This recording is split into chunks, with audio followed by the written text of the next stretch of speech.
profesor Henry, que es graduado en Comunicación Social y Letras Español, tiene maestría en Letras y doctorado en Lingüística, es profesor del Colegio de Aplicación de la Universidad Federal do Rio Grande do Sul, y este año decidió, ¿no?, a asumir este reto que es el CORPE, o sea, es nuestro presidente del CORPE. Entonces les dejo con el profesor Henry. Cualquier pregunta, cualquier tema que necesiten, pueden usar el chat, pueden abrir el micrófono, la cámara, ¿tá?, para que puedan interdialogar con el profesor Henry, ¿tá? Henry, es todo contigo, no tengo lo que más decirte, además de muchas gracias por aceptar estar en el CORPE y por participar hoy. Bueno, muchas gracias. Buenas tardes a todos. Es un gusto estar acá, ¿no? Y en realidad el desafío de estar en el CORPE también fue por Mónica, ¿no? Porque Mónica fue la que articuló para que las cosas ocurrieran, y tiene mucho que ver con esto que vamos a conversar hoy, que es sobre la pronunciación en español. Yo no quise dar mi currículo detallado, yo qué sé, ¿no? Creo que no, a esta altura de la vida creo que no es lo más importante, pero sí compartir con ustedes lo que es la experiencia adquirida en todos estos años y poder contribuir con la formación de profesores. No tengo cómo hablar de pronunciación sin contarles un poquito mi historia, y espero que en esto no me tome mucho tiempo, ¿no? Yo nací en Uruguay, ¿sí? Vivo aquí en Brasil hace 41 años, ¿no? Entonces, como pueden ver que soy joven, ¿verdad? Entonces, que no vine mayor, vine todavía niño. Y aclaro esto porque siempre que hablamos de pronunciación, mucha gente dice así, pero él habla esas cosas porque es hablante nativo, ¿no?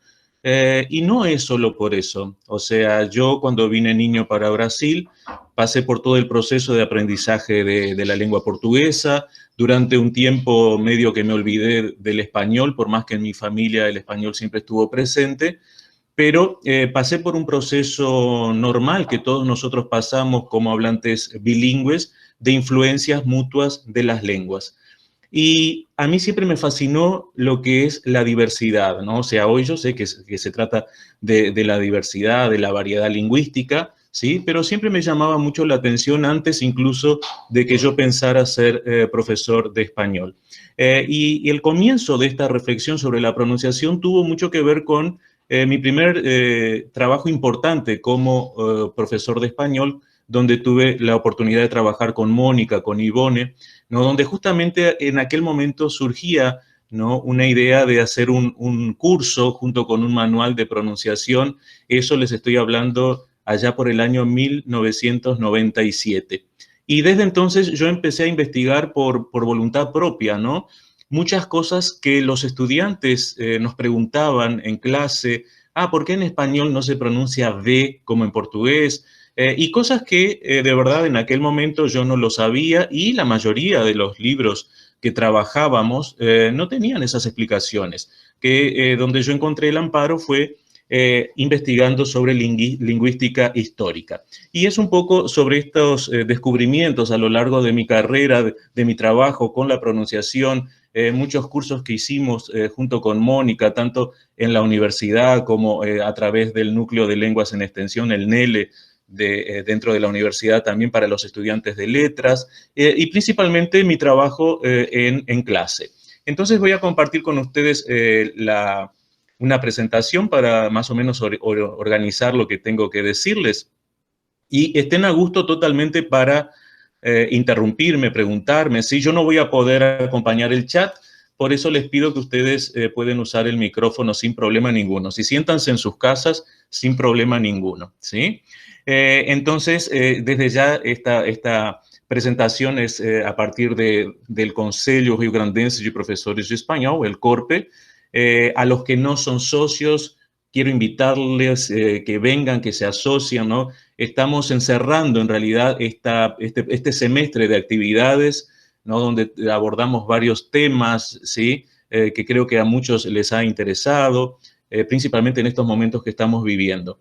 Y luego van a recibir también la programación para el segundo semestre, ¿no? Entonces hoy estamos de alguna forma encerrando esta primera etapa nuestra en la gestión del CORPE y justamente con mi presentación, en este caso, sobre la pronunciación en español.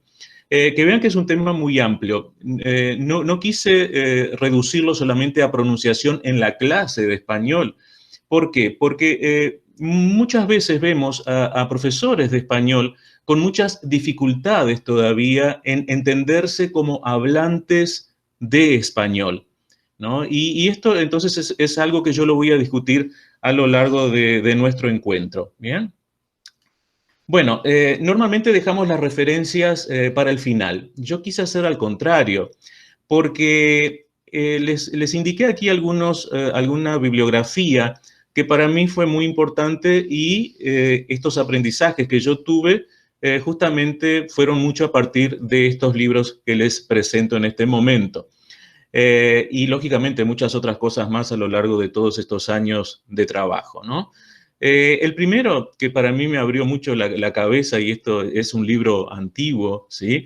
Son los dos primeros libros, Nuestra lengua en ambos mundos, de Ángel Rosenblatt, que da una idea, ¿no? Estoy hablando aquí lingüística histórica, básicamente, que te da un poco el origen de la lengua y la evolución.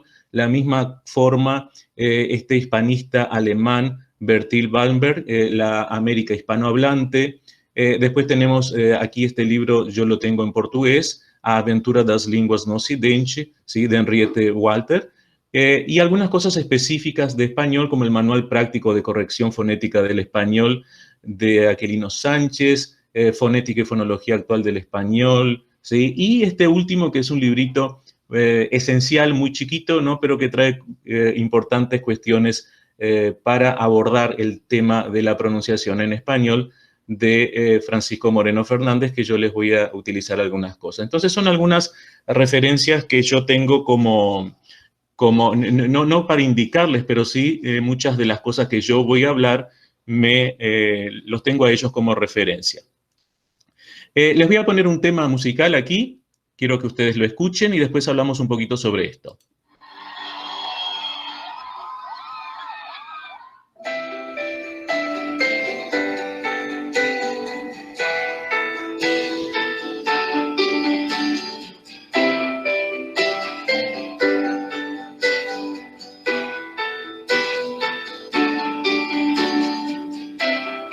Yo sé, todo puede suceder. Yo sé, nuestro amor va a vencer. Pediré al cielo tenerte aquí conmigo. Tiraré al mar flores y volverás.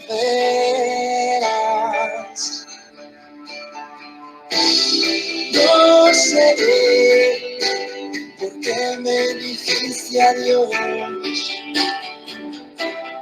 Después del beso que yo guardé, pediré al cielo tenerte aquí conmigo. Tiraré al mar flores y volverás. Que siempre serás mi tierno amor. Siempre serás mi tierno amor.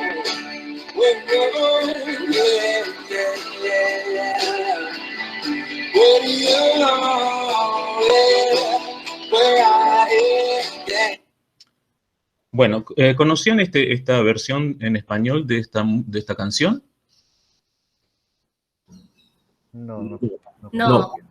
Bueno, esta canción es del grupo aquí de Río Grande do Sul, Papas da Língua. Ella tuvo esta versión en español más o menos en torno al año 2004, 2005, en función de que esta canción estaba en la banda sonora de una telenovela de la Red Globo que se estaba transmitiendo en los países de lengua española, no recuerdo cuál era la telenovela, pero sí que la banda sonora fue toda hecha en español por cantantes brasileños. Y en aquel momento me llamaron para que yo les enseñara pronunciación a este grupo, porque tendrían que grabar el tema en español. Después me llamaron para otro grupo, la banda de aquí también, Shimahuts, la canción Verso Simple, que también si ustedes la llegan a encontrar, también la grabaron en español y yo les auxilié en las cuestiones de pronunciación. Con decirles, por eso yo vuelvo a repetir, o sea, el tema de la pronunciación no se trata solamente de enseñar pronunciación, pero muchas veces puede ser incluso como una salida laboral, o sea, nosotros podemos trabajar, así como yo en ese momento trabajé con estos grupos enseñándoles a hacer la pronunciación en español. Evidentemente no es un trabajo muy puntual, porque no se trata aquí de un proceso de adquisición de una segunda lengua, y sí algo que permite experimentar, ¿no? Donde el cantante va a partir de su lengua, ¿no? A partir de las orientaciones, trata de imitar el sonido en español hasta llegar a un, digamos así, a un nivel que está aceptable, ¿no? O sea, donde se puede decir que está cantando en español, ¿no? Y claro, con todos los desafíos que esto representa, porque en este caso el vocalista Serginho Moá, él no sabía español, entonces tuvo que hacer, o sea, tuvimos que recorrer toda la canción, viendo todos los sonidos, qué sonidos él se adaptaba mejor, ¿no? Para la pronunciación, los objetivos también de esta canción, ya que era una telenovela que sería transmitida para toda Latinoamérica, entonces también había un cuidado de que no fuera específicamente una pronunciación que delatara una región específica, algo que se puede, vamos a suponer, neutro, ¿no? Que también podemos discutir un poco sobre esto. Entonces, quería mostrarles este video por esta razón, ¿sí? Bueno, y justamente, o sea, la pronunciación es algo que se aprende, ¿sí? Y aquí si nosotros hacemos una comparación, aquí yo les pongo una evolución con este dibujito, ¿no? Que ustedes vean que la pronunciación de la lengua es la marca de la evolución, o sea, cuando nosotros estamos pronunciando de una determinada forma, o sea, nosotros estamos cargando con toda la historia de esta lengua. Y si nosotros medimos el tiempo de vida de la lengua española, evidentemente vamos a ver que la lengua se hizo a través de los sonidos, o sea, lo que son los fonemas. Y estos fonemas evolucionaron y ellos tienen una vida mucho más larga que lo que es la palabra escrita. O sea, los grafemas, las letras, ¿sí? Ellas tienen una vida más reciente, ¿no? O sea, si nosotros pensamos lo que son las reglas de ortografía, las reglas gramaticales, esto es relativamente reciente en lo que es toda la historia de la lengua.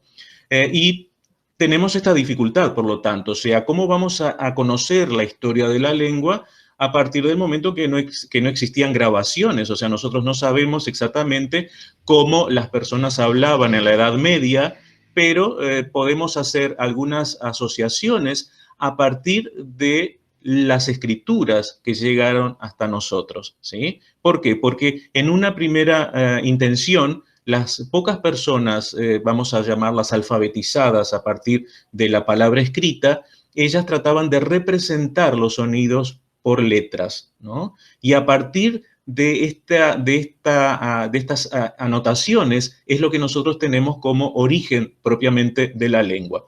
En el caso del español, recuerden que las glosas milanenses se consideran el primer texto escrito en castellano y justamente eran textos religiosos en latín donde los sacerdotes, los frailes, ellos hacían anotaciones al borde de estas escrituras en lengua que las personas pudieran entender, ya que el latín ya no era de dominio popular, ¿no? Entonces, un poco hacer esta evolución con ustedes. Voy a abordar muchas veces la lingüística histórica para que podamos pensar sobre los sonidos del español y cómo esto se refleja en nuestra escritura actual. Bueno, a esta altura, ¿no? Creo que muchos de ustedes ya deben saber, ¿no? La lengua surge, ¿no? En esta parte aquí que está marcada en el mapa de la península ibérica en naranja, ¿sí? Donde supuestamente nació el reino de Castilla, ¿sí? Y aquí lo que es interesante es justamente que esta región está pegada a la región vasca, ¿no? Donde existía una lengua y existe una lengua, ¿no? Una de las más antiguas del mundo se considera, ¿no? Y que justamente el castellano surge en este contacto lingüístico, de donde va a heredar muchos sonidos, ¿sí? Que van a permanecer hasta nosotros. Recordando, siempre esta discusión si es castellano, si es español, para nosotros las dos cosas van a funcionar como sinónimo, pero lógicamente que siempre que nos referimos al castellano, estamos hablando de la lengua en su versión histórica, o sea, desde sus orígenes como la lengua de Castilla, antes de la formación del Estado español, ¿sí? Evidentemente que si consideramos el contexto español actual en España, ¿sí? Vamos a tener una connotación diferente, ya que el Estado español reconoce otras lenguas como lenguas españolas. Entonces allí sí cabería hacer la distinción del castellano como una de las lenguas de España, ¿no? Pero en América Latina, como no tenemos estas otras lenguas peninsulares, podemos decir que castellano y español es la misma cosa, ¿no? A pesar de que también vamos a hablar un poco de lo que es la cuestión de la identidad, porque a partir del momento que cada nación latinoamericana se va constituyendo como país independiente, también va a ser su filiación, ¿no?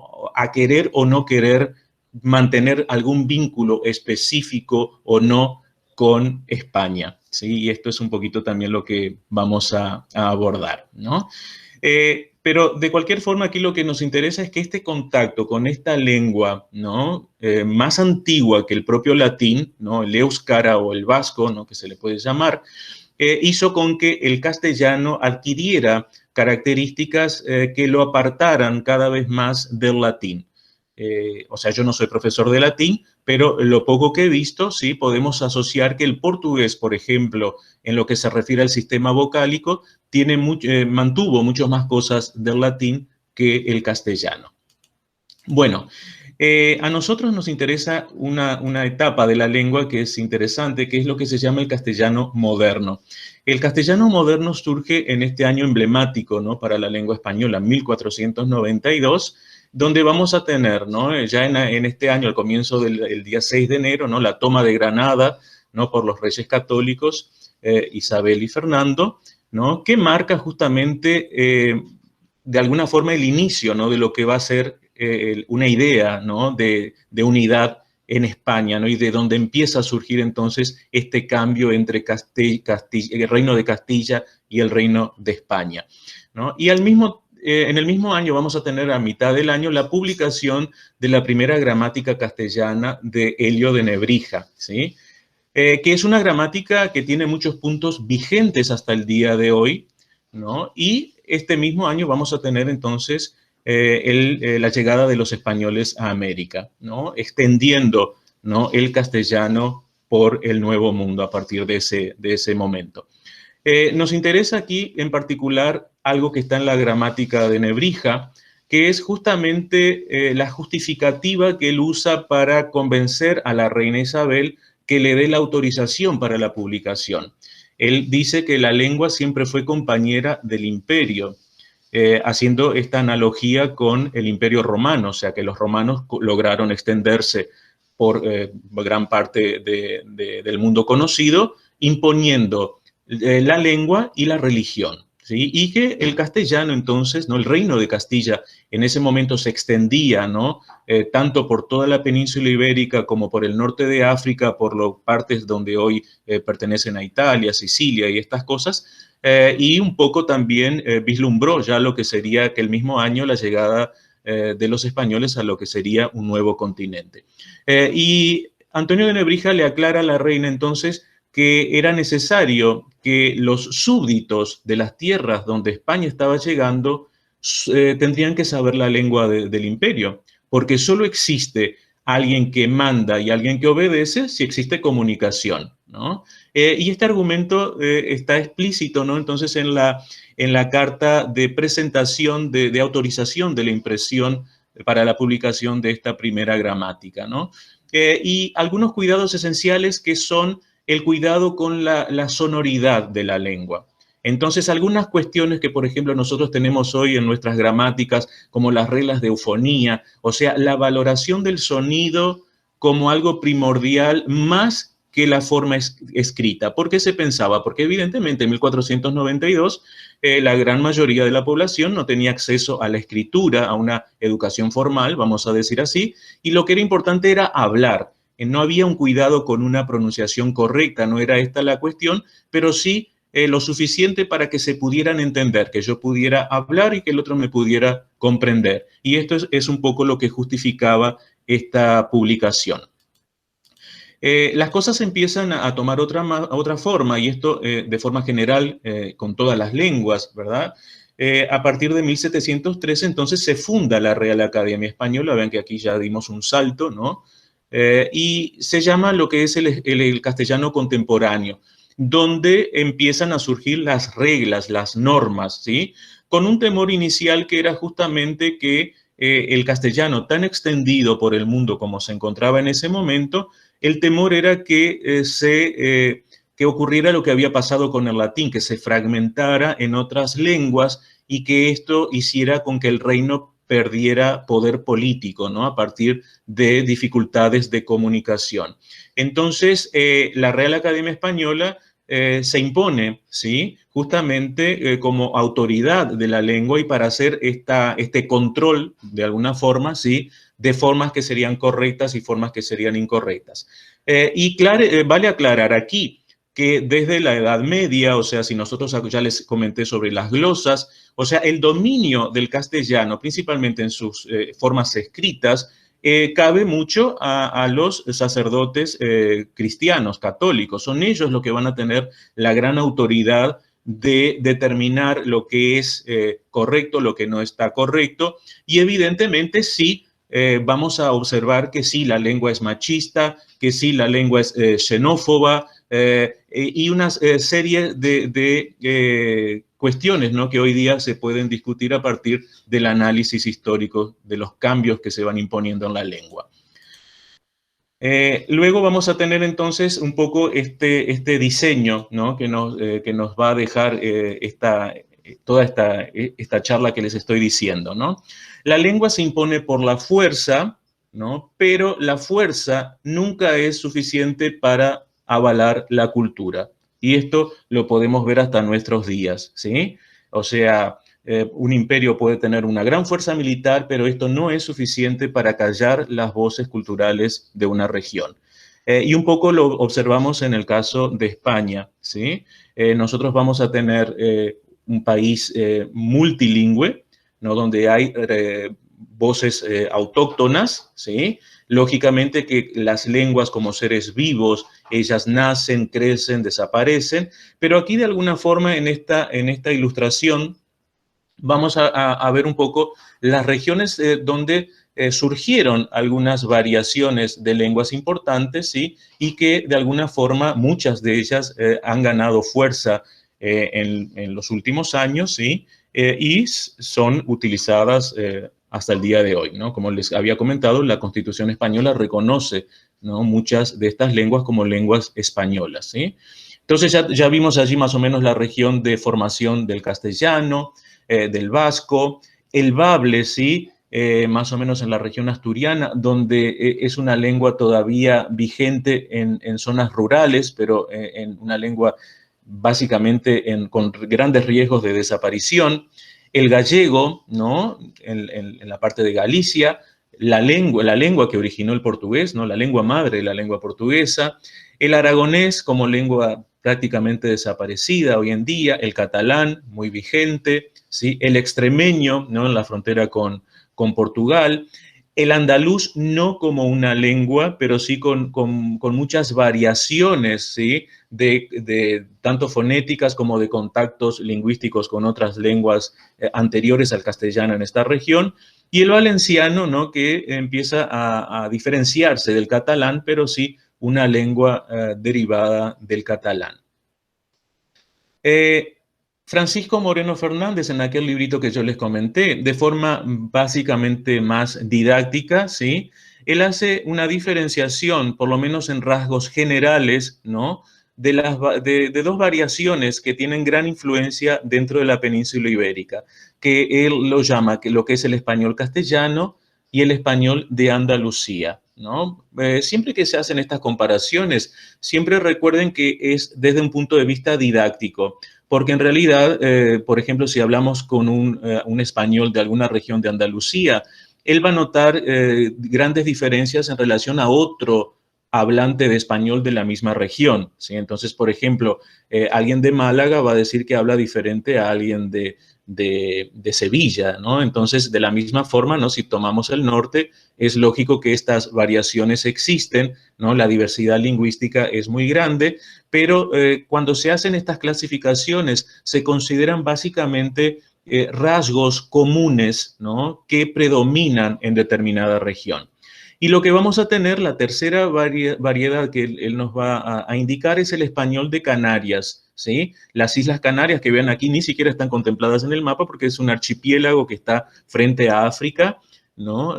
Más distante de lo que es la península ibérica, pero que también ha mantenido una serie de sonidos, ¿sí? Que ya en la península no se utilizan más, pero que todavía se encuentran en Canarias, ¿no? Esto hablando de la península ibérica, ¿no? Entonces vean que ya la primera idea de pensar en un español peninsular, ella va por agua abajo, o sea, no existe un español peninsular, ya que en realidad lo que vamos a tener es un conjunto, ¿no? Como toda lengua, de una gran diversidad. Y en América, ¿sí? Francisco Moreno, el mismo autor, hace esta agrupación que no es hecha por él, en realidad es la suma de varios otros estudios que se hacen, donde también de forma didáctica se trata de agrupar algunas regiones, ¿sí? Con aspectos comunes en lo que se refiere a la fonética, ¿no?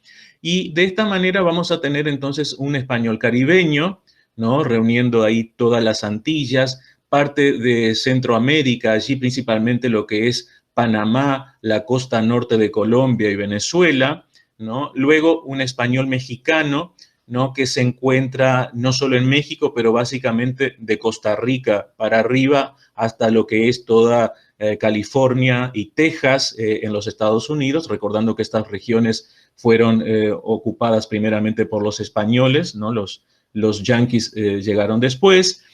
Vamos a tener un castellano andino, ¿no? Que como el propio nombre ya dice, ¿no?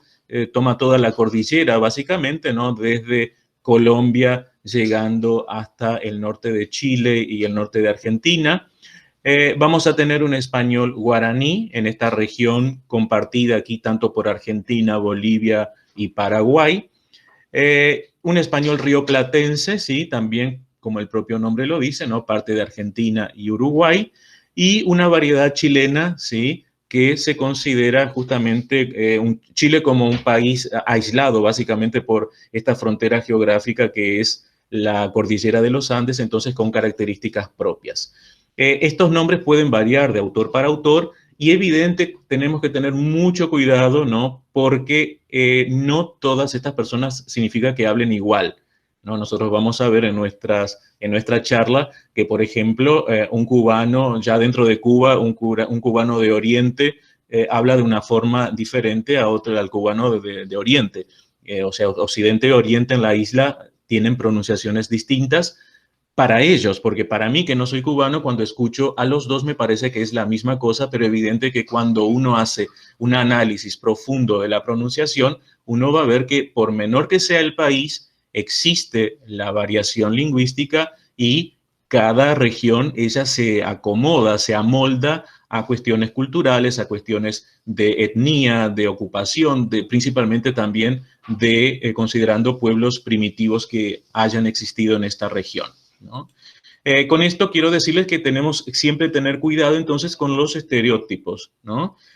¿Por qué? Porque muchos libros didácticos nos hacen esta diferencia, ¿no? Tratan de abordar la diversidad lingüística a partir de una comparación hablando un español con un mexicano o lo que es más común ponen a un argentino con un español y no caracterizan, o sea, de dónde es este español o de dónde es este argentino. Por lo general se toma a alguien de las capitales, ¿no?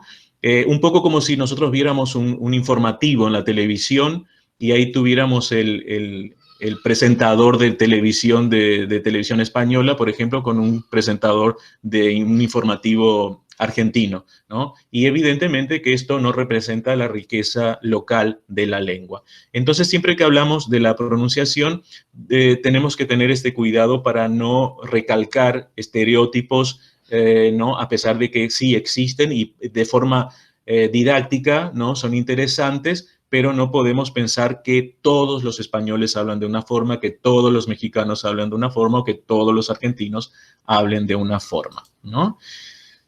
Aquí entrando un poquito en el tema, yo les cuento que cuando yo hice letras, ¿no? Una de las grandes curiosidades mías era la cuestión de la fonética, porque yo cuando tuve que aprender portugués a fuerzas, ¿no? O sea, yo me esforzaba mucho, ¿no? Para poder hablar el portugués de la mejor manera para que no digo para que no se dieran cuenta que uno fuera extranjero, ¿no? Pero de alguna forma siempre me provocaba mucha inquietud que siempre que yo hablaba me decían, mas tú no eres de aquí, ¿no?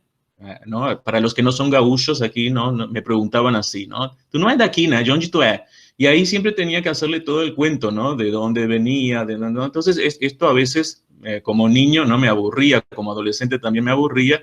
Y muchas veces entonces yo quería, pero ¿cómo se dan cuenta que no estoy hablando bien el portugués, ¿no? O sea, en mi cabeza yo estaba hablando muy bien, entonces ¿por qué no se daban cuenta que yo no era brasileño, ¿no? Y esto duró mucho tiempo, ¿no? Mi primera carrera en la universidad fue comunicación social, yo estudié publicidad y propaganda, y en el currículo había radio, o sea, hacíamos estudio de radio, íbamos dentro de un estudio y grabábamos programas de radio. Y yo la primera vez que grabé, cuando me escuché, me escuché horriblemente, ¿no? Así, como todos nosotros, ¿no? Cuando nos escuchamos la primera vez hasta por un audio de WhatsApp, ¿no? Que dice, eu não gosto de gravar no WhatsApp porque aquela voz não é minha, ¿no? O sea, siempre tenemos esta idea, ¿no? Pero les digo que sí, que esa voz es la de ustedes. Y lo que ocurre es que nosotros cuando hablamos no nos escuchamos de la misma forma, porque nuestra cavidad nasal, o sea, te da un eco, te da una repercusión que hace con que la voz que yo escucho cuando estoy hablando no es la misma que me parece cuando yo me escucho grabado. Pero sí es la misma voz que todas las demás personas nos escuchan, ¿no? Entonces, un poco tenemos que entender de dónde vienen los sonidos, ¿sí? Entonces, aquí tenemos la parte, digamos así, la parte física. A principio les digo que cualquier persona sana, es decir, cualquier persona que no tenga ninguna dificultad física, tiene condiciones de reproducir los sonidos de otra lengua, ¿no? Esto es clave, ¿no? Evidentemente que no estoy abordando aquí casos de chicos o de personas con necesidades especiales, con algún tipo de deficiencia, porque ahí es otro caso, ¿no? Pero aquí un poco para que entiendan cómo funciona, ¿no? Nuestro aparato fonador, los órganos que intervienen en la articulación de los sonidos, ¿no? Y ¿por qué tengo esta ilustración? Probablemente después ustedes me la puedan solicitar, que yo se las vuelva a repetir, porque yo voy a utilizar mucho de estos órganos, ¿no? Porque nosotros tenemos dos conceptos que son interesantes siempre que hablamos de pronunciación. Una es el modo de articulación. Modo de articulación es lo que aquí aparece como el flujo de aire. O sea, siempre que hablamos del modo es cómo el aire sale, ¿no? De nuestro organismo para la producción del sonido. Y el otro punto, que justamente son los puntos de articulación que se relacionan a los puntos físicos que son necesarios para la producción del sonido. Entonces vean que nosotros tenemos esta combinación del órgano, por ejemplo, los dientes, el paladar, los alvéolos, el velo, la lengua, los labios, ¿sí? Juntamente con el aire, ¿no? La forma que el aire sale, que justamente va a articular las cuerdas vocales, haciendo con que los sonidos sean graves o no, en fin, ¿no? De cómo este sonido sea producido. Lo que quiero que observen aquí es que no tenemos huesos, o sea, estamos hablando de órganos que son órganos musculares, son músculos. Entonces, aquí tenemos algo que es fundamental y que a mí como profesor de español y me inquieta mucho. ¿Por qué? Porque solamente podemos pronunciar bien si movemos nuestros músculos. Siempre hago esta comparación, o sea, yo sí quiero desarrollarme mi musculatura, quiero ser fuerte, no quiero que las personas me vean como alguien, ¿no? Como un superhéroe, ¿no? Musculoso. ¿Qué tengo que hacer? Tengo que ir a un gimnasio, tengo que hacer ejercicios para desarrollar los músculos. Con la pronunciación tendríamos que entender que ocurre igual. O sea, yo tengo que hablar este sonido, esta lengua nueva, para que mi musculatura vaya absorbiendo estos movimientos nuevos. Probablemente muchos de ustedes cuando fueron por primera vez a un gimnasio a hacer musculación, a hacer, yo que sé, cualquier cosa de estas, en los primeros días salieron todos doloridos, ¿no? O sea, te duele el brazo, te duele la pierna. ¿Por qué? Porque hiciste que tus músculos hicieran movimientos que no son los habituales, que no eran los habituales en tu vida. Pero a partir del momento, ¿no?, que te haces frecuente en el gimnasio, que vas haciendo aquellos ejercicios frecuentemente, ya aquel dolor desaparece y aquello se va normalizando. Y lo mismo tenemos que entender que ocurre con nuestro sistema fonético. O sea, nosotros tenemos que forzar los órganos para que ellos puedan articular los sonidos de la nueva lengua. Y al comienzo me puede parecer muy raro, me puede parecer, ¿no?, cómico, pero esto con la práctica se va ejercitando y se va naturalizando. Y creo que ese es el gran secreto por el cual tenemos que hacer con que sí, es muy importante hablar español. O sea, no puedo tener vergüenza de hablar español. Yo tengo que practicar español constantemente, ¿no? Y no importa si naciste en un país o en otro país, la práctica ella es necesaria, ¿sí? La práctica es necesaria no solo para la pronunciación evidente, sí, pero también para la actualización de alguna forma de nuestro propio vocabulario, de la adquisición lexical y todo esto, ¿no? Bueno, déjenme cambiar aquí. Y por lo tanto, entonces, aquí hay un punto que yo considero fundamental y lo tengo muy presente como profesor de español, que es el desarrollo de la conciencia fonológica, ¿no? ¿Qué es la conciencia fonológica? Porque a veces cuando nosotros tratamos de pronunciación en nuestra clase, justamente hacemos esto, vamos a hacer una muestra a través de una canción o a través de un ejemplo que podemos traer de un, yo qué sé, de un actor, de una actriz, o el mismo profesor imitando, ¿no?, alguna pronunciación, pero es un momento pequeño, cuando en realidad la cuestión de la pronunciación tiene que estar permanente en nuestros encuentros, ¿sí? ¿Por qué? Porque la conciencia fonológica, aquí ustedes tienen dos definiciones que son importantes. Yo considero fundamentales para que nuestro estudiante pueda tener, de hecho, autonomía. Y autonomía me refiero en aquellos momentos donde yo no voy a estar presente con mi estudiante o porque ya terminó el curso o por alguna cuestión así, que este estudiante va a tener clases después con otro profesor, en fin. Y aquí lo importante es, si pensamos en un proceso natural de adquisición de lenguas, ¿sí? Piensen ustedes cuando eran pequeños, ¿sí? Allí, cuando pequeños digo, del tiempo que ustedes no recuerdan nada, ¿no? La primera cosa que nosotros hacemos como seres vivos es aprender a escuchar. O sea, el bebé escucha a su mamá, escucha a sus cuidadores más cercanos, ¿sí? Y en este proceso de escuchar es cuando el bebé empieza a hacer los primeros soniditos, ¿no?, que es justamente su ejercicio, ¿no?, para ir acostumbrando la musculatura de su sistema fonético para llegar a articular los sonidos de aquella lengua. Y vean que este bebé, en este proceso, ¿no?, donde las neuronas están explotando, ¿no?, este bebé va justamente a tardar un año y medio, 2 años, algunos podrán tardar un poquito más, ¿no?, hasta poder producir sus sonidos comprensibles, ¿no?, que consiga decir mamá, que consiga decir papá. Entonces, es un proceso. Y con nuestros estudiantes, independiente de la edad que tengan, pueden ser niños, adolescentes o adultos, este proceso yo lo veo que él ocurre de una manera similar. Entonces, nosotros tenemos que dar el input, tenemos que ofrecer a nuestro estudiante que escuche mucho español, que escuche muchas variedades de español, que vaya asimilando esto y así pueda llegar a una conciencia fonológica. ¿Qué es la conciencia fonológica, sí? Que aquí yo les pongo, ¿no? O sea, ¿cómo todo esto va a funcionar en la cabeza de alguien que ya tiene una lengua, en nuestro caso aquí en Brasil, estudiantes que hablan portugués, ¿sí?, en contacto con el español? ¿Cómo todo esto va a funcionar, ¿no?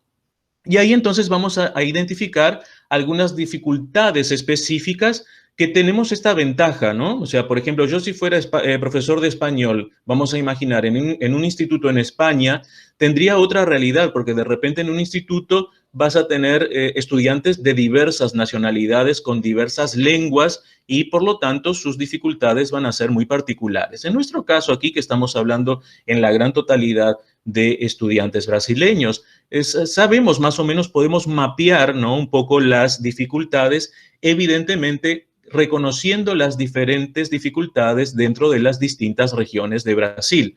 O sea que un carioca va a tener algunas dificultades que no las tendrá un gaúcho o un nordestino o un del centro de Brasil. O sea, ¿por qué? Porque tenemos la diversidad del portugués brasileño que va a interactuar en este contacto con el español, ¿no? Y una de las principales características que podemos generalizar entre el portugués y el castellano es sin duda alguna, son las vocales, ¿no? El sistema vocálico del castellano es mucho más simple que el portugués. Por lo tanto, aquí lo que vamos a tener es, voy a hacer la siguiente comparación, ¿no? Las 5 formas de pronunciar las vocales en castellano existen en portugués. O sea, entonces aquí lo que tenemos es no existe la dificultad en que un brasileño pueda producir la vocal del español. A, E, O, I, U. Lo que sí existe es que el portugués va a tener otros sonidos vocálicos, y lo que tenemos que hacer es que justamente, y ahí vuelvo a la conciencia fonológica, que nuestro estudiante perciba que esas variedades vocálicas del portugués no se van a aplicar al español, ¿no? Y aquí algunos ejercicios bien simples, ¿no? Normalmente a mí no me gusta usar el Google Traductor, ¿no? Y creo que normalmente los profesores nunca lo recomendamos, pero aquí hay un ejercicio interesante que ustedes pueden hacer. Vean, yo voy a poner el Google Traductor, ¿sí? Voy a escribir una frase aquí, ¿sí? Está ahí detectado para que sea en español.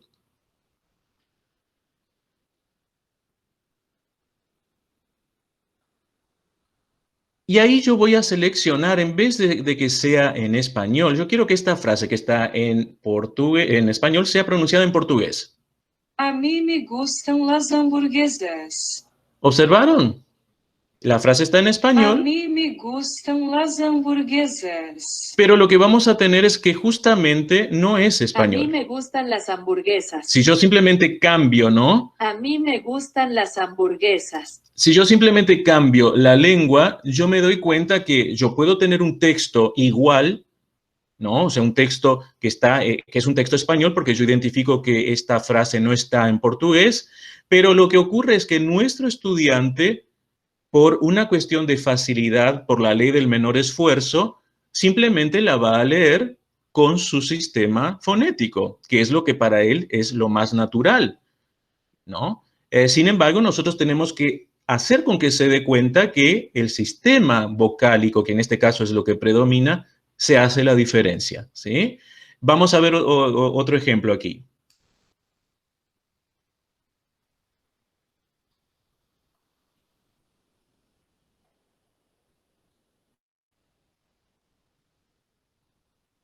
Me está repitiendo, pero vamos a ver ahora ya la otra, ¿sí? Solo para que escuchen.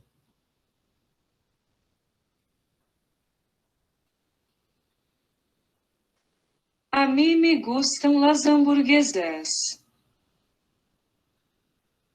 A mí me gustan las hamburguesas. A mí me gustan las hamburguesas. A mí me gustan las hamburguesas. Vean que este mismo ejercicio, ¿no? Lo podemos hacer con los estudiantes para que se den cuenta, ¿no? Para que escuchen las dos formas.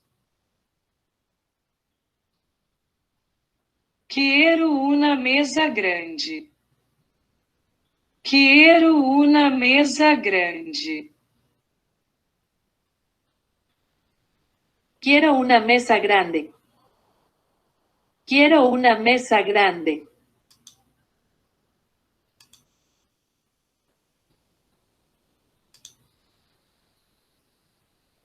Bueno, claro está, ¿no? Que aquí estoy usando un ejemplo, como les voy a decir, drástico, ¿no? Pero lo que normalmente nosotros vamos a tener, vamos a enfrentar es justamente esto, ¿no? El estudiante, si es un ejercicio de lectura, él te va a leer utilizando su conocimiento previo, en este caso la fonética del portugués, ¿no? ¿Y cómo voy a hacer para que él perciba, ¿no? ¿Por qué? Porque aquí ya pasé la imagen para lo que vamos a tratar ahora, a continuación. Pero recuerden que normalmente si nosotros queremos corregir algo al estudiante, nosotros le decimos, no, no se dice así, se dice así, de esta manera. Y no es la mejor manera. ¿Por qué? Porque el estudiante cuando está hablando, cuando él pronuncia, él está utilizando su conocimiento. O sea, él no sabe articular todavía el sonido de la otra lengua. Entonces es muy importante, como les decía antes, que él tenga la oportunidad de escuchar, que escuche primero, ¿sí? Que tenga y que pueda hacer esta comparación, ¿no? Y les vuelvo a repetir, mi experiencia era esta, porque yo cuando hice aquel programa de radio en la universidad que hacía ya bastantes años que yo estaba aquí en Brasil, y cuando me escuché hablando en portugués, y yo dije, qué horror. En aquella telenovela, en aquella época pasaban la telenovela de este Víctor Valentín, no esta versión que están repitiendo ahora en la tele, pero la anterior, y yo me reía porque decía, yo parezco Víctor Valentín hablando, ¿no? Entonces, a partir de ahí yo tuve conciencia que yo tenía que articular diferente, tenía que mover la boca diferente para que no se notara tanto el acento, ¿no? del español cuando yo hablaba portugués. Bueno, aquí hay uno de los temas que yo les traigo, de los muchos que pretendo abordar con ustedes, ¿sí? Es justamente la diferencia entre la Y y la doble L, o la Y y la L, ¿sí? ¿Y por qué esto es una dificultad, no? Yo siempre hago esta comparación. Lo que tenemos aquí son los símbolos fonéticos de las posibilidades que el castellano nos da, ¿sí? Entonces, la Y, vean que yo puedo pronunciarla como... voy a hacer el sonido como si fuera en portugués, por ejemplo. El primer símbolo sería como yo. El segundo sería como cuando decimos en portugués dia. Este sonido sería como en portugués cuando yo digo janela. Y este sonido sería como cuando yo digo en portugués gaúcho, ¿sí? Pero observen que estos 4 fonemas en español representan un mismo grafema, o sea, una misma letra, ¿no? Sin embargo, los 4 fonemas en portugués son asociados con letras, con grafemas diferentes. Y esto ya nos representa una dificultad para abordar la diversidad de pronunciación en nuestras clases, ¿no? Porque la primera relación que el estudiante hará es justamente entre el sonido y una determinada letra, ¿no? Y como ya vimos, esto en portugués representaría una I en diptongo, esto representa la letra D con vocal, esto representa la letra J en portugués, y esto puede representar CH o X, ¿no? Y estos sonidos valen también para la doble L o la L, como quieran pronunciar, que tienen los mismos fonemas de la Y y este otro, ¿no? Que es la L, ¿no? Pronunciado como LH en portugués, ¿no? Que no es lo más común en el español actual, pero todavía se puede escuchar, ¿no? Entonces vean que esto ya nos representa una dificultad en el abordaje justamente cuando hacemos esta relación con el portugués, ¿verdad? Porque son fonemas, todos estos fonemas existen en portugués, solo que en español representan las mismas letras, ¿no? Y en portugués ya nos traen otra dificultad porque se asocian con otras letras, ¿no? En nuestra divulgación de nuestro encuentro, yo utilicé un vídeo de la BBC, ¿no? Que tiene unos vídeos cortitos en YouTube, muy interesantes algunos, ¿sí? Pero vean que yo lo que quisiera cuestionar, no sé si todos vieron este video. ¿Me pueden responder? ¿Sí? Sí. Bueno, Sí, yo vi. si no lo vieron completo, lo pueden ver después. Busquen BBC en español, ¿sí? Y ahí justamente es por qué argentinos y uruguayos pronuncian así la Y y la L, ¿no? Creo que es así el video, ¿no? Ella simplifica bastante la situación y desconsidera en este video la variación que existe dentro de Uruguay y Argentina, evidentemente, incluso más que en Argentina que en Uruguay, ¿no? Pero de alguna forma, cuando nosotros entendemos lo que es la lingüística histórica, nosotros tenemos que reconocer que el sonido, por ejemplo, de la Y o la doble L pronunciada como J del portugués de janela, ¿sí? J, ¿no? Él no es un sonido que surgió en América, o sea, él no pertenece de forma autóctona a Uruguay o Argentina. Él representa, sí, el sonido antiguo, ¿sí? A mí no me gusta utilizar un sonido arcaico, ¿no? Porque en España muchos autores utilizan fonemas o léxico arcaico, ¿sí? Arcaico para ellos, ¿no? Porque evidentemente que si en América está vigente, no se trata de que sea esto arcaico. Pero de alguna forma tenemos que entender incluso el propio nombre de la letra. O sea, hoy es muy común que se llame Y, pero yo cuando fui alfabetizado, a mí me enseñaron que era la letra Y, era Y. Y el nombre de la Y, no como Y, esto ya viene de España, o sea, esto no fue una invención aquí de América, ¿no? Y el sonido era Y. Pero recuerdan cuando yo les comenté de Nebrija, ¿no? La necesidad que la lengua se enseñara, ¿no? Que otros hablantes de la península tuvieran que entender y hablar el castellano. Esto hizo con que la imposición de la lengua, ¿no? Porque recuerden que cuando ocurre, ¿no? La toma de Granada, como ejemplo, ¿no? Las lenguas que se hablaban, ¿no? Lenguas de origen árabe, ¿no? Mozárabe, todas estas variedades, ellas de alguna forma pasan a ser prohibidas porque esto te identifica, ¿no? Principalmente con una creencia religiosa que estaba prohibida. Entonces las personas, hasta por el temor de inquisición, por temor a castigos, ellas se esfuerzan en querer hablar el castellano para mostrar que son cristianos a partir de aquel momento, ¿no? Y allí empieza justamente lo que el contacto lingüístico ofrece. Entonces vamos a entender que en el norte de España, ¿no? Y aquí estoy hablando justamente en la Edad Media, ¿sí? Vamos a encontrar el sonido Y, ¿sí? Y. Y este sonido se va a ir transformando en el sur en el Y, ¿sí? Entonces, por ejemplo, yo aquí, ¿no? Escrito como si fuese J en portugués, y aquí abajo yo. Esto no representaba ninguna dificultad de comunicación. No importaba que yo dijera yo o yo, sonaba igual, ¿no?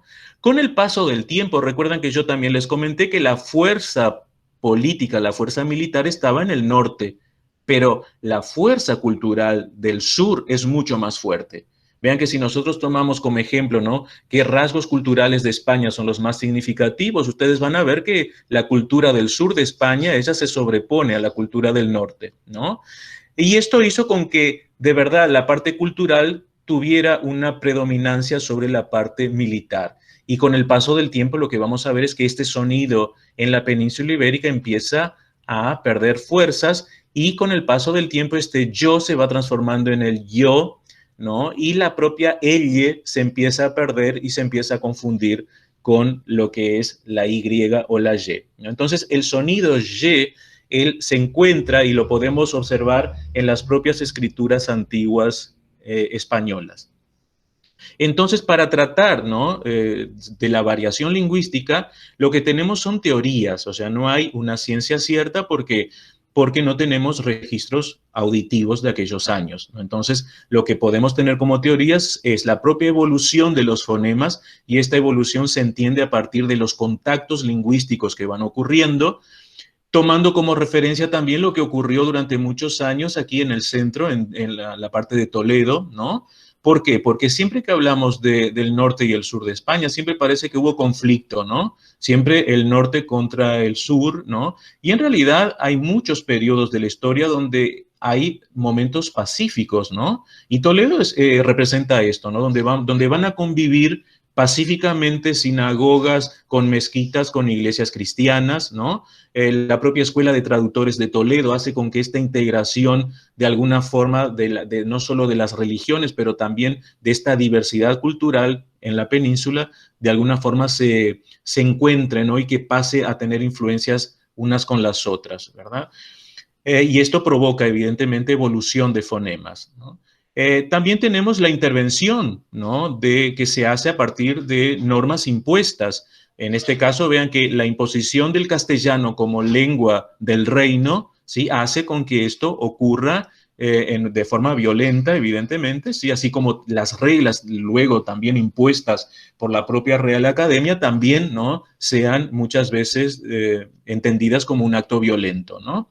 Y también lo que tenemos es la influencia de la inmigración, ¿sí? O sea, olas de inmigración que van cayendo, ¿no?, y que van dejando también sus marcas. Esto en todo el mundo, esto no es exclusividad de la península ibérica, ¿no? Un poco para que les muestre cómo podemos observar esto, ¿no? Yo les he traído aquí una canción de una cantante canaria, de las Islas Canarias, que se llama Rosana. Les voy a pedir que ustedes pongan atención, les puse aquí un pedacito de la letra de la canción y observen cómo ella va a pronunciar la L, ¿no?, o la doble L y la Y.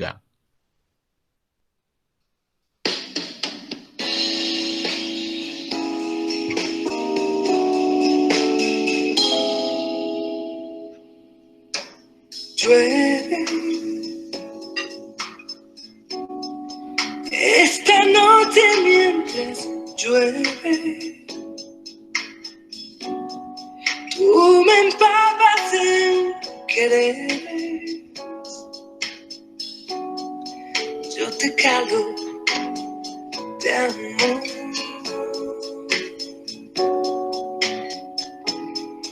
Y llueve, tú me dices que me quieres, no hace frío, pero llueve esta noche de sol.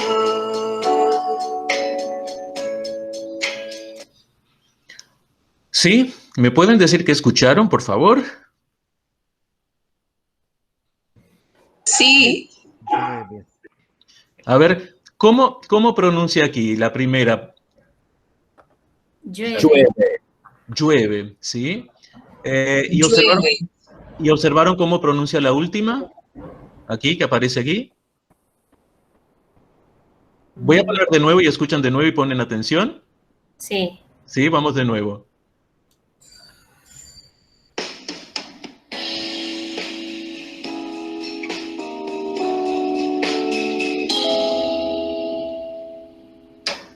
Llueve esta noche mientras llueve,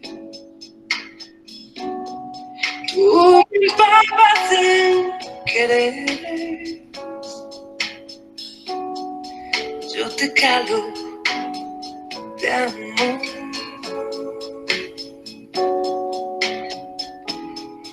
Y llueve, tú me dices que me quieres, no hace frío, pero llueve esta noche. Bueno, ¿notaron que son diferentes? Sí. Sí, ¿no? Entonces, vean que Rosana es de las Islas Canarias, o sea, no es de Uruguay, no es de Argentina, y sin embargo aquí ella pronuncia llueve, llueve, diferente a llueve. Lo que nos interesa de cualquier forma es que un hablante de español, cuando dice llueve, llueve, llueve o llueve, se va a hacer entender igual, porque en español estos sonidos van a representar los mismos grafemas, o sea, las mismas letras, ¿no? Y lo mismo aquí, evidentemente, cuando dice yo, ella dice yo, y observen que, claro, lo que vamos a tener como una dificultad de hablantes de español es la confusión a veces, ¿no?, que algunas personas tienen, que se confunden, ¿no? En vez de escribir Y ponen la doble L o cosas de este tipo. Pero lo que nos interesa aquí es justamente que ustedes vean que aquello que yo les comentaba, el estereotipo, él no se aplica siempre. Porque aquí en este caso, Rosana, que yo tenga entendido, nunca ha vivido en Uruguay o en Argentina, o sea, y no tendría por qué hacerlo de propósito, o sea, esto viene de forma natural. Y son estos registros que vamos a poder comprobar que la Y pronunciada como Y, como J en portugués, se va a encontrar en otras regiones hispanohablantes, no solo en España, pero también en otras regiones de América que no sean Uruguay y Argentina. Lo que sí vamos a tener que es característico de Uruguay y Argentina, y es muy curioso que el video, aquel que yo les comenté de la BBC, no comenta, son las dos variantes que existen en Uruguay y en Argentina. Y en Argentina, cuidado, tampoco quiero generalizar, porque básicamente lo que es el español de Buenos Aires y de Montevideo principalmente, donde vamos a tener la convivencia de la Y o la doble L pronunciada como Y, como en portugués J, y también como Sh, ¿no? Como en portugués CH o X. Y es interesante porque el hablante local, sea de Buenos Aires, sea de Montevideo, otras regiones de Uruguay y de Argentina, no ve diferencia entre decir, por ejemplo, yo me llamo y yo me llamo. Algo que para un hablante de portugués es muy evidente. ¿Por qué? Porque para el hablante de portugués estos dos sonidos van a representar grafemas diferentes, ¿sí? Yo recuerdo muy bien cuando yo les comentaba cosas del siglo pasado, ¿no? Que cuando trabajaba con Mónica, justamente una compañera nuestra nos dijo, ¿observaron que ustedes pronuncian diferente? Y yo dije, no, yo por lo menos, pues yo era sordo a esto, ¿no? Y ahí sí, mira, ahí ella me dice, Henry, tú dices yo y Mónica dice yo. Y Mónica y yo prácticamente tenemos la misma edad, nacimos en la misma ciudad, vinimos para Brasil en la misma época y a partir de allí me di cuenta que sí. O sea, dentro de mi familia tengo familiares que dicen yo y otros que dicen yo. O sea, y es interesante, por ejemplo, mi papá dice yo, pronuncia como yo, pero la hermana de él dice yo. Entonces, vean cómo el hablante normalmente no es sordo a la propia variación dentro de su propia lengua, ¿no? Entonces, son curiosidades que a mí siempre me llaman la atención. Claro, este punto, entonces después podemos retomarlo, ¿sí? Aquí también otro punto que nosotros pusimos en la divulgación de nuestro encuentro de hoy es la cuestión de México, ¿no? ¿Por qué México se escribe con X y por qué lo pronunciamos como J? Que también es una cuestión que tenemos que entenderla como dentro de la lingüística histórica, ¿no? Y a partir del contacto lingüístico.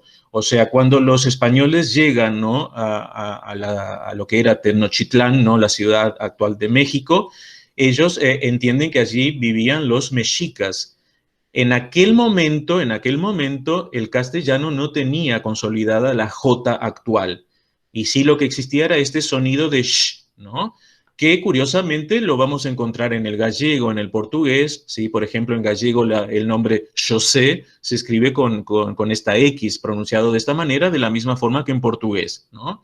Pero lo que vamos a tener es esto, o sea, los españoles escucharon aquello y utilizaron la ortografía de aquel momento para representar aquella palabra y la escribieron con X, que no es la X actual, evidentemente, ¿no? En aquel momento ni siquiera existía acentuación, ¿no? La tilde va a surgir después. Pero de cualquier forma, aquí vean que lo que yo les decía, que la lengua es xenófoba, que la lengua es racista, o sea, estas cosas, ¿no? Curiosamente, ya por el siglo XVII, por el siglo XVIII, ¿no? La adversión, ¿no? Principalmente a partir de la Inquisición, era tan grande contra todo lo que era islámico, ¿no? Que hubo una intervención muy grande en la lengua y todas las palabras, ¿no? Que eran de origen árabe, por ejemplo, palabras como jabón, ¿sí? Antiguamente eran shabón, se escribían con X. Vean el caso de jarabe, ¿no? Jarabe en portugués es xarope, que es con x en portugués, ¿no? En español antiguo era xarabe. O sea, para que se borrara de la lengua, ¿no? Cierta influencia morisca, existe entonces una regla que va a cambiar esta letra por J, ¿no? Pero el problema es que también existía una X que era del latín, que no era de palabras árabes, ¿no? Y ellos cambiaron por una S. Entonces, durante algún periodo vamos a tener en español la desaparición total de la letra X, ¿no? Cambiada por J en palabras supuestamente de origen morisca y S para palabras de origen latín. Entonces, por ejemplo, lo que hoy decimos texto, durante muchos años será testo. Y es curioso porque hasta el día de hoy mucha gente pronuncia testo, o sea, la letra X antes de consonante se puede pronunciar como una S. Pero volviendo al caso de México, entonces cuando hay el cambio ortográfico se cambia por J. Luego, cuando viene el proceso de independencia, ¿sí?, por desconocimiento, en fin, de aquellos periodos, ¿no? Los independentistas, y también se refuerza por la Revolución Mexicana, quieren que México se escriba con X en homenaje, de alguna forma, a sus antepasados aztecas, ¿no? Nada que ver, porque en realidad los aztecas no escribían con X, ¿no? Esto fue simplemente la percepción de los españoles a partir de aquel sonido.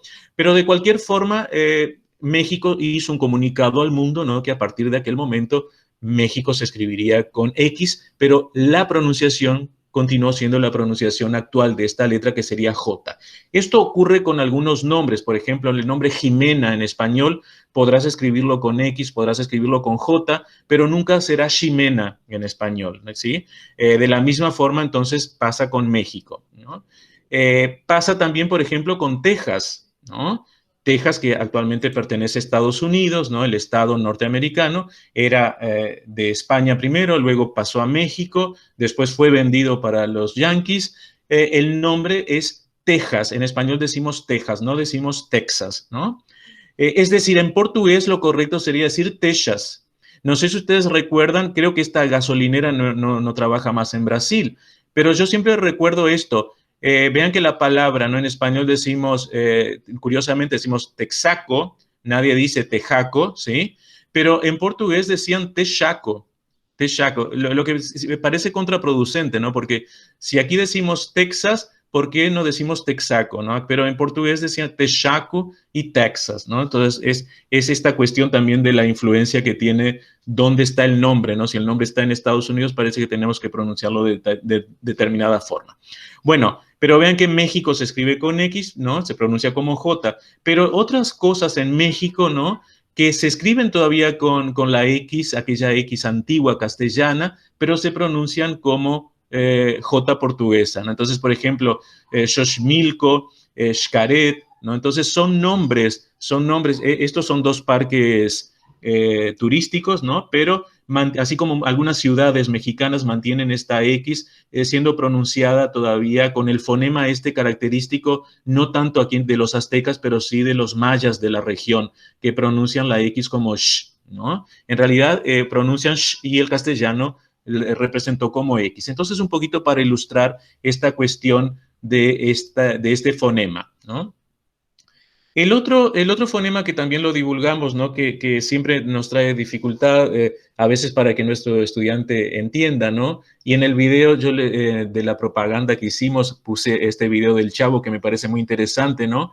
Que Kiko tiene dudas, quiere hacerle la cartita, ¿no?, a los Reyes Magos y quiere pedir una bicicleta y no sabe si bicicleta se escribe con B de burro o B de vaca, en fin, esto, ¿no? También hay que aclarar lo siguiente, o sea, en el latín vulgar, ¿no?, que es lo que derivó las lenguas actuales, ¿no?, las lenguas europeas, no existía el sonido labio dental V. O sea, lo que teníamos era un único fonema V, que es el que pasa al castellano. Entonces, en las escrituras antiguas del castellano no vamos a encontrar el sonido labio dental V y solamente el bilabial V. Y lo que vamos a ver en determinados momentos es que por la evolución del propio latín culto, ¿sí?, se empieza a utilizar una U que se va a alternar con una B corta, ¿sí? Y esta alternancia es lo que después se va a determinar, ¿no?, dentro ya de las normas de ortografía, lo que llamamos hoy de la letra V, ¿no? El nombre oficial de la letra, vamos a decir V. ¿Por qué V? Para que justamente las personas supieran que donde se alternaba U y la B corta, ahora en determinado momento se va a utilizar solo la V, ¿no? Y la B sigue siendo utilizada como siempre fue utilizada. Lo interesante es que la pronunciación culta siempre va a recriminar el sonido labio-dental V. O sea, por lo tanto, todos los manuales siempre van a aclarar que en castellano siempre vamos a pronunciar tanto la B como la V como un sonido bilabial, ¿sí? Y en muchos casos, cuando está en medio de la palabra, en medio de vocales, será un sonido fricativo. Es decir, por ejemplo, es diferente que yo diga vaso y que yo diga abanico. Vean que cuando digo abanico, los labios no llegan a juntarse. Es una B muy suave, ¿no? Que tiene un símbolo fonético específico para eso. Pero esta confusión entre los hablantes ya es tan grande que por eso vamos a tener los nombres de estas letras. Normalmente la vamos a conocer como B grande, B de burro, B chica o B de vaca, ¿sí? No es una dificultad para nuestros estudiantes, para quien habla portugués, porque en realidad que yo pronuncie labio dental o bilabial no dejaré de ser entendido, pero de cualquier forma llama siempre la atención esta cuestión, ¿no? De que por qué quien habla español pronuncia B. Y tampoco es cierto esto porque vamos a tener muchos hablantes de español que van a pronunciar labio dental, ¿no? Que es un poquito lo que vamos a ver ahora. Vean este comercial de Argentina. Quiero que lo observen, me parece muy interesante.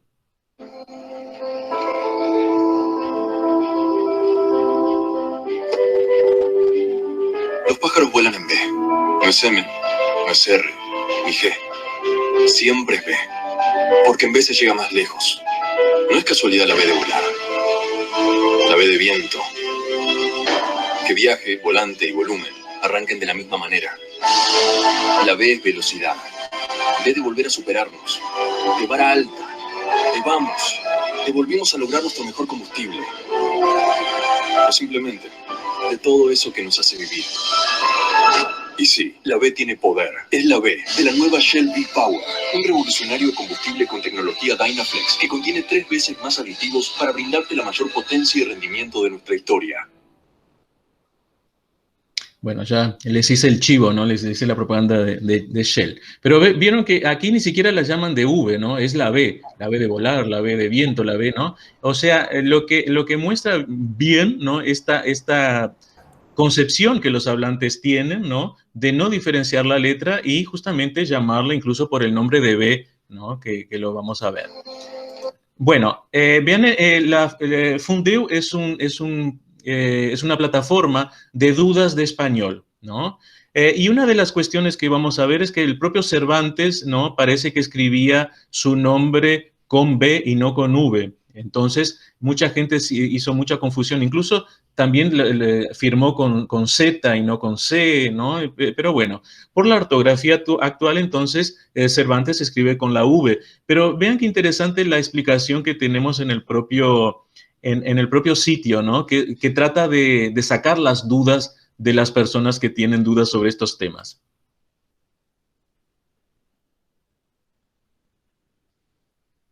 Cervantes o Cervantes. Según parece, don Miguel siempre firmó Cervantes. ¿No les parece que chirría un poco corregirle la plana y escribir Cervantes? Hay que señalar que en aquella época la B se podía escribir con una forma muy parecida a la B, y hoy estas dos letras podrían confundirse fácilmente, como puede comprobar en la Wikilengua y más en una firma. Incluso si en efecto firmaba Cervantes, lo cual es posible, sus obras se publicaban con el nombre de Cervantes, donde la U reemplaza a la B, como se practicaba entonces, y esta es la forma preferible con la ortografía actualizada. Bueno, entonces vean que el propio sitio, ¿no? Que trata de sacar las dudas, tampoco utiliza el nombre de V, ¿no? Llama B a la V, ¿no? Y da esta explicación histórica de por qué Cervantes hoy día se tendría que escribir de esta forma, ¿no? Pero vean que siempre son cuestiones curiosas, ¿no? Y aquí también un caso específico, ¿no? Ya sé que estamos casi terminando, creo que les presento esto y ya vemos si tienen alguna duda, pero observen yo hice este recorte y acerqué bastante una de las presentadoras para que ustedes observen. Esto es un informativo de Chile.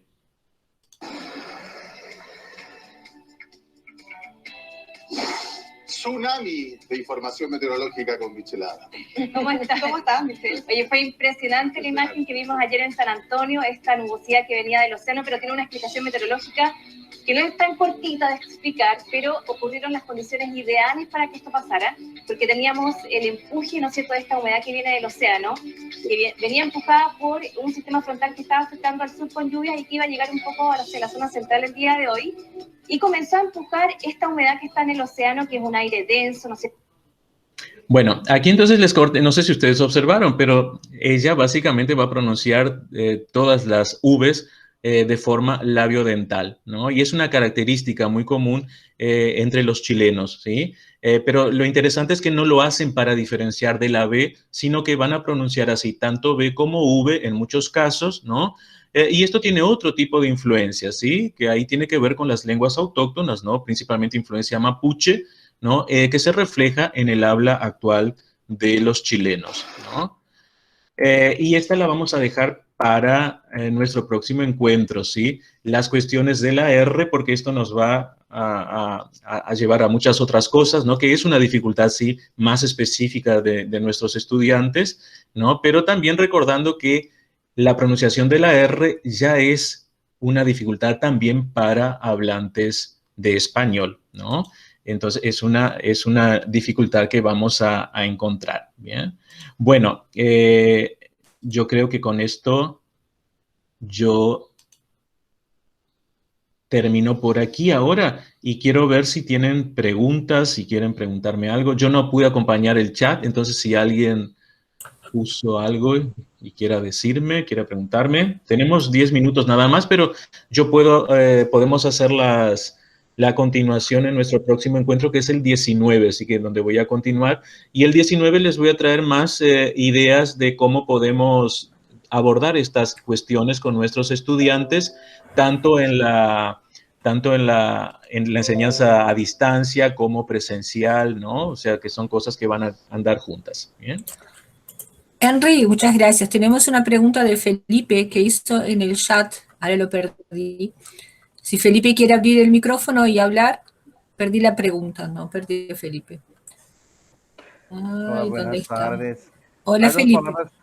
Hola, ¿me escuchan? Sí, Felipe. Sí. Hay dos palabras sobre las cuales tengo unas dudas de pronunciación que son, bueno, voy a decir, pero no sé si son correctos, si están correctas. Egilófono y xenofobia. La duda es si se pronuncian como tesa, como usted, profesor, ha explicado. La X inicial, ¿sí? Se va a pronunciar como S, ¿no? Por ejemplo, xenófobo, ¿sí?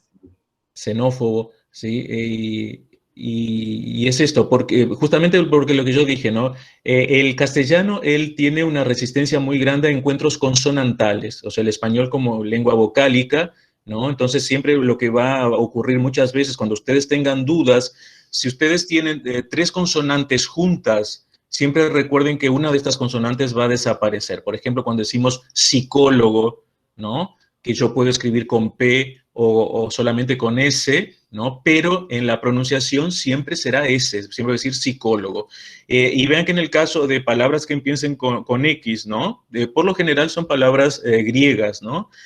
Por lo general nosotros vamos a pronunciar como S, ¿no? Entonces, xenofobia, xenófobo, ¿sí? Se van a pronunciar, porque sería imposible decir que, por ejemplo, si yo pronuncio como KS, ¿no? Que sería lo normal de una X en medio de palabras, ¿verdad? Iniciar con una consonante suena muy raro en español, ¿no? Xenófobo, ¿no? Sería de esta manera. Y lo que no vamos a hacer es, por ejemplo, xenófobo, porque ahí yo estoy usando un sonido antiguo, ¿no? Si no me equivoco, en mi presentación creo que yo me confundí, pronuncié xenófobo, creo, la primera vez, ¿eh?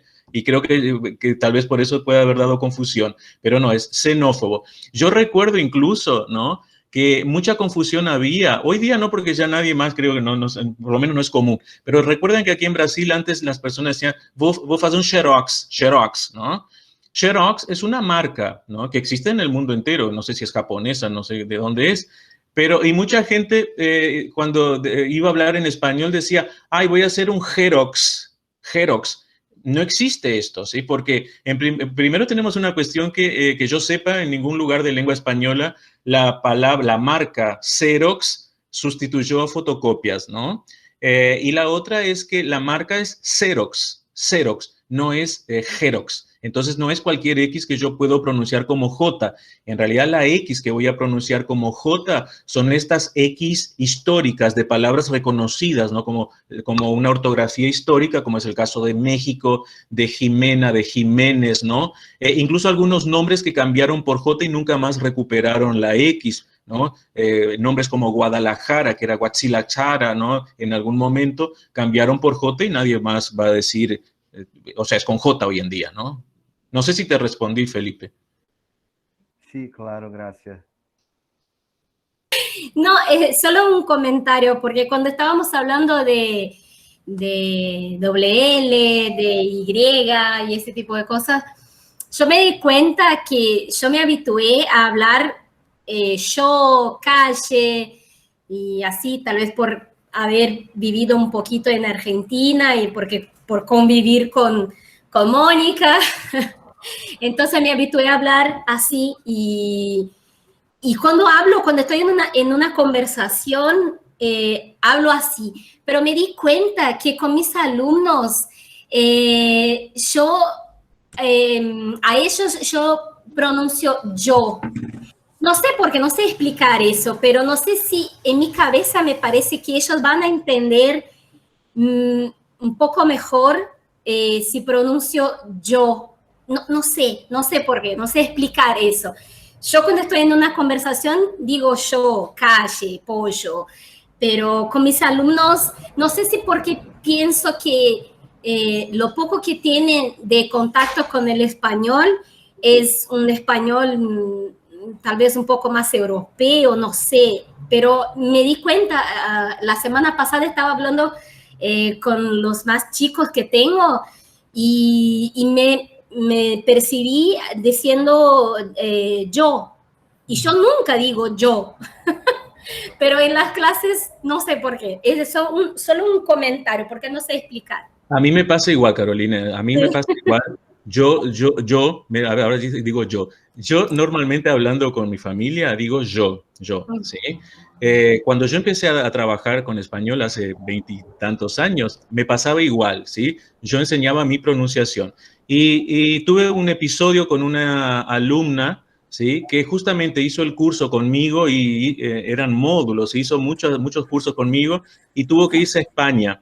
Y cuando llegó a España, ella decía yo, y la corregían constantemente. Y la mujer vino furiosa, ¿no? Cuando regresó, fue al curso.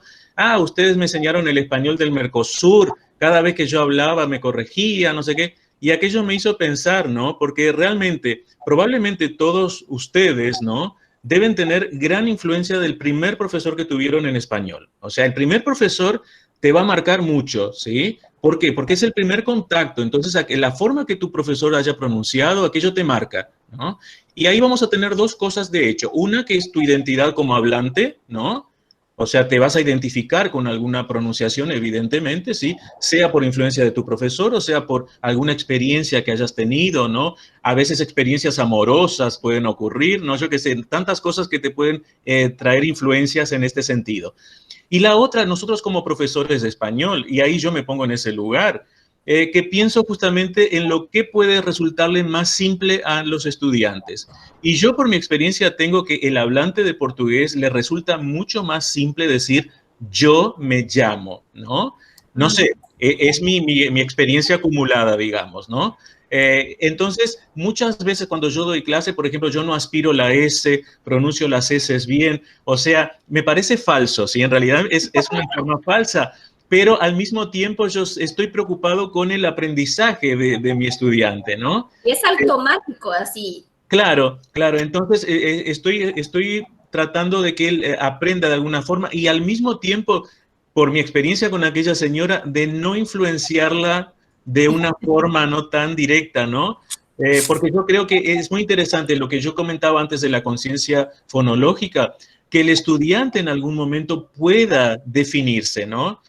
No, yo quiero hablar así, para eso él necesita tener contactos, ¿no? Y es importante que yo le ofrezca en la clase la posibilidad de tener encuentros con otros hablantes de español, sea a través de cine, de música, de todo lo que sea posible, para que él perciba esto y de alguna forma identificarse, ¿verdad? Porque vean, de la misma forma cuando yo hablo portugués, mi portugués es gaúcho, o sea, yo no hablo como si fuera carioca, como si fuera paulista, o sea, yo tengo mi identidad como hablante de portugués. En algún momento nuestros estudiantes tendrán que tener esta identidad, ¿no? O sea, no existe el hablante neutro.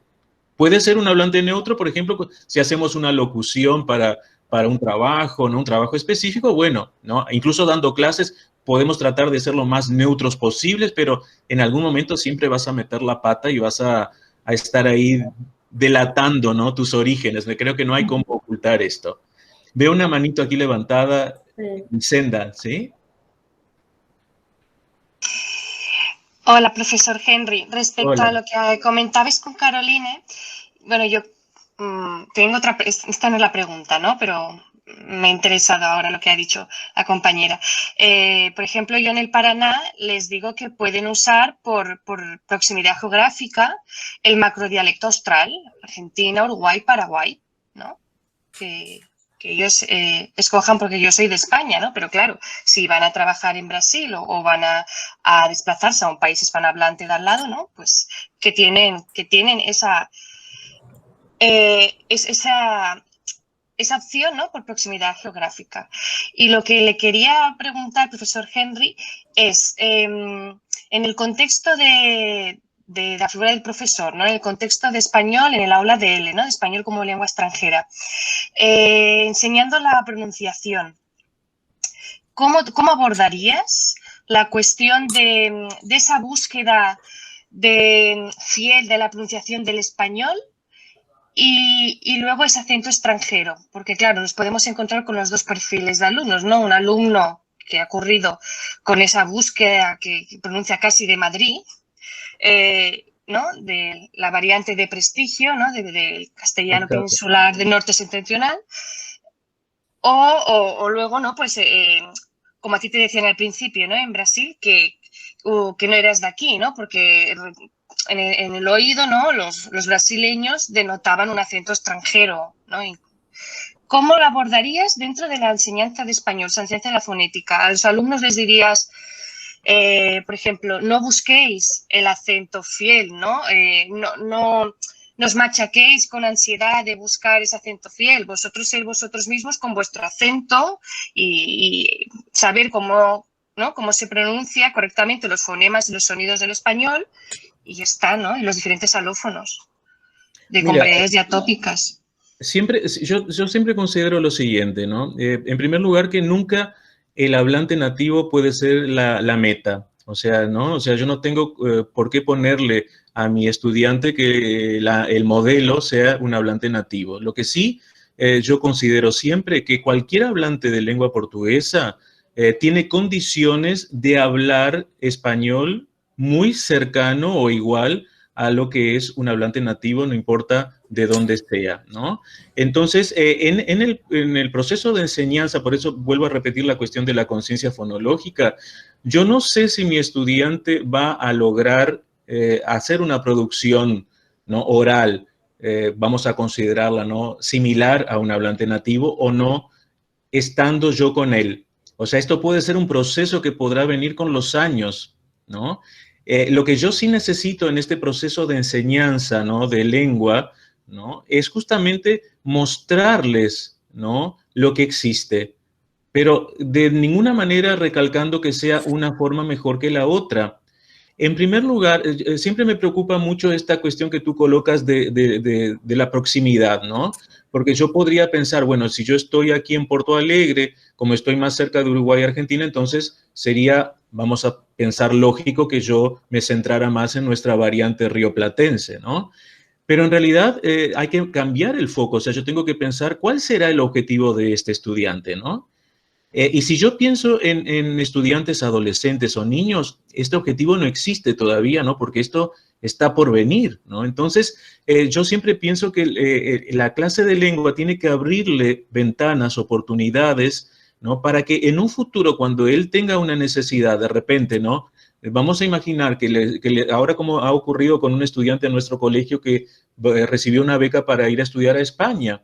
O sea, la variante peninsular de prestigio, vamos a decir así, no es enseñada en en nuestra institución, porque de los 5 profesores que tenemos, 4 somos aquí del Río de la Plata, ¿no? Y una brasileña. Entonces, es decir, pero al mismo tiempo estoy seguro que en nuestras clases él tuvo contacto, ¿no? Con otras variantes y para él no será raro poder entrar en contacto con esas variantes. Entonces, pienso siempre en la posibilidad de ofrecerle este input. Así, de la misma forma, cuando hablamos de la diversidad regional de nuestros países hispanohablantes, abordamos la cuestión de la comida, ¿no? Que es tan variada cuanto la pronunciación, o otra cuestión que está relacionada profundamente a la pronunciación, que es el léxico también, ¿no? O sea, yo siempre veo a veces estos posteos que se hacen en Instagram, ¿no? Gírias en español, ahí te ponen allí junto, ¿no? Yo qué sé, gilipollas, guarango, ¿no? Yo qué sé, ponen una serie de jergas, ¿no? Y no especifican de dónde son, y ahí yo me imagino, pobre estudiante brasileño, ¿no? Que va a hablar y va a utilizar todo en el mismo contexto. Entonces, es decir, tenemos una amplitud tan grande territorial, geográfica, ¿no? Que lógico, es un reto para nosotros cómo abordar esto en clase.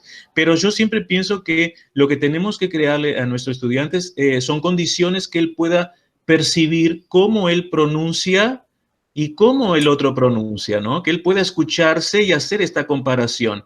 Para evitar lo que yo mostraba allí, ¿no? Lo que de forma jocosa, ¿no? Yo les puse en el Google, pero sabemos que hay muchos hablantes de portugués que hablan español como si fuera portugués.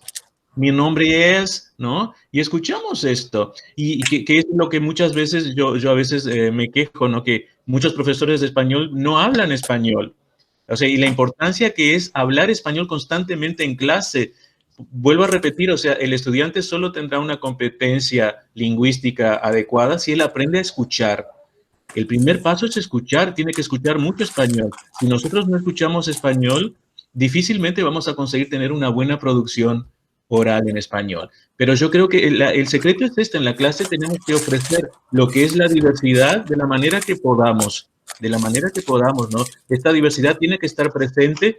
Y discutir con el estudiante esto, ¿no? Así como yo cuando hablo portugués, mi portugués es gaúcho, tú cuando vayas a conversar en español, en algún momento de tu vida te vas a identificar, ¿no? Si quieres hablar como mexicano, yo qué sé, ¿no? Pero no sé si te he contestado. Sí, perfectamente. Es como, bueno, aquí en España, ¿no? Si hablo el español de Cataluña, se nota, y un español de Castilla-La Mancha ya me distingue. Igual incluso ocurrirá cuando este brasileño, ¿no? hable español y conozca a otro brasileño y dirá, mira, yo soy de Pernambuco y yo soy de Santa Catarina, y ellos notarán, claro, sus interferencias, algunas serán distintas, sobre todo en léxico, cuando es regional. Sí, lo he entendido. Bueno, muchas gracias, Henry. No, gracias a ti. Muy bien, gracias chicos. Les agradezco, ¿no? El próximo encuentro es el 19 de junio a las 2 de la tarde, a las 14, y será el mismo enlace, pero nosotros les mandamos un mensaje para recordarles. Henry, muchas gracias, ¿no? Gracias una a vez ustedes, más. Hasta la próxima.